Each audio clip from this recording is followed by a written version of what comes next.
pastor av Genteborsen og 5 og eitur Ragnhild Dam. Velkommen. Ja.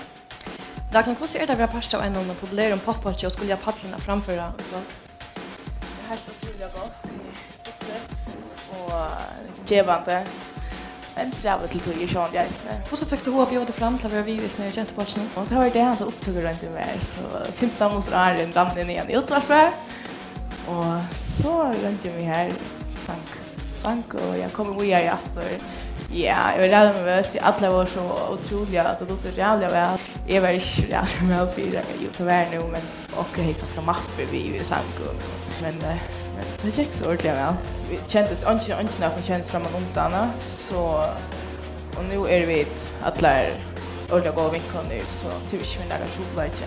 Den var nok løgna til de 5 utrolig verkar jenter, og hvordan han leiklåsen at det åttan iver nok mannfolk som har hoa gløt i denne padlene og så? Och onkel han kanske huxa och he kan ju Hvonn eller ja, jag kan helt transferera, men det är bara skådespel och så onkel hickar eller så här hitcha och tar läckra eller typ finnas så slä. Det är bara plus. Ja, det är bara plus.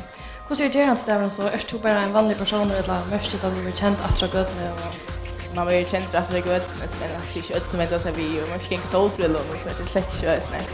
Vad är det ta bästa vi har pastor av 5? Upplevelsen kan jag att du är en starkare du kommer jag näck som du inte är vanliga görs kanske alltså för exempel jag standa en paddle och till en alltså för jag för den där kan Ragnhild Dam, tack för att du ville vidga upp här i Hvonn. Det var så lite tack.